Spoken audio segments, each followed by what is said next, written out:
વિશ્વ આદિવાસી દિવસ પર ધારાસભ્ય કાંતિ ખરાડીએ આદિવાસી સંસ્કૃતિ જાળવી રાખવા સમાજને કરી અપીલ।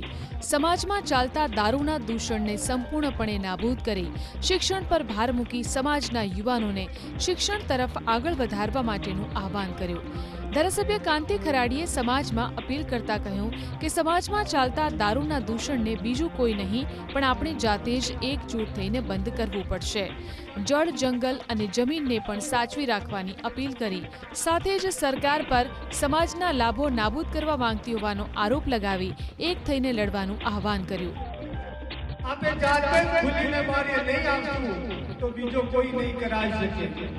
ગમમાં દુકાન હોય ને, દુકાનમાં વેપાર કરવા જશે તો દુકાન ચાલશે ને એક દુકાન ઓટોમેટિક બંધ થઈ જશે। એટલે દારૂ ઓટોમેટિક આપણે આ દૂષણ છે, આપણે બંધ કરવું પડશે। રીતિ રિવાજમાં પણ ઘણી બધી દૂષણો છે, સમજી સોચીને દૂર કરવાની આપણે સૌએ જરૂર છે। પાટણ જિલ્લા કોંગ્રેસમાં ઉકળતા ચરુ જેવી સ્થિતિ। ઉત્તર ગુજરાતના કોંગ્રેસના નેતાઓની દિલ્હી હાઈકમાન્ડ સાથેની બેઠક બાદ પૂર્વ જિલ્લા કોંગ્રેસ પ્રમુખ બાબુજી ઠાકોરે લગાવેલા આરોપોનો સાંસદ ગેનીબેન ઠાકોરે આપ્યો જવાબ। કોઈપણ પુરાવા વગર આરોપો ન કરવા અને આ પ્રકારના આરોપો કરનારા પાર્ટી માટે નુકસાન કરનારા હોવાનો ગેનીબેન ઠાકોરે મત વ્યક્ત કર્યો। સાથે જ બાબુજી ઠાકોરને સિઝનેબલ આગેવાન ગણાવી પોતાનું હિત હોય ત્યારે પક્ષ યાદ આવે છે, બાકી ક્યારેય કોંગ્રેસ યાદ નથી આવતી તેવો ગેનીબેન ઠાકોરે આરોપ લગાવ્યો। ગેનીબેને સ્પષ્ટ કહ્યું કે કોંગ્રેસ પક્ષ બંધારણથી ચાલે છે અને પક્ષના તમામ નેતા અને કાર્યકર્તાઓને રાષ્ટ્રીય નેતૃત્વને મળવાનો હક છે।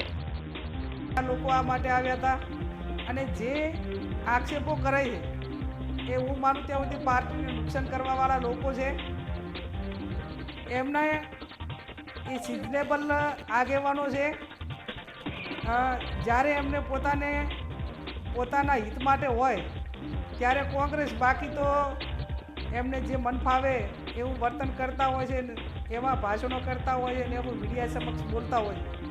એટલે એ એમનો વ્યક્તિગત વિષય છે બાબુજીનો, પણ મેં કીધું એમ કે અહીંયા જે લોકો આવ્યા હતા એ ખરકે સાહેબ હોય, એઆઈસીસીના અમારા જે ઓબ્ઝર્વર સાહેબ હોય કે જેમને જે મળ્યા એ જિલ્લા કોંગ્રેસ સમિતિના પ્રમુખો કે એમનો લોકશાહીની અંદર કે પાર્ટીની અંદર અધિકાર છે અને આ ભારતીય જનતા પાર્ટી નથી, આ કોંગ્રેસ પાર્ટી છે। અહીંયા ડેમોક્રેસી છે, સ્વતંત્રતા છે, એટલે વ્યક્તિગત એમની વાત હોય મૂકવા માટેનો સૌને અધિકાર છે અને એ એના ભાગરૂપે ઉપરવાળાએ નેતાઓએ ટાઈમ આપ્યો હોય તો એ મળ્યા હોય, એને ઔપચારિક મુલાકાત લીધી હોય।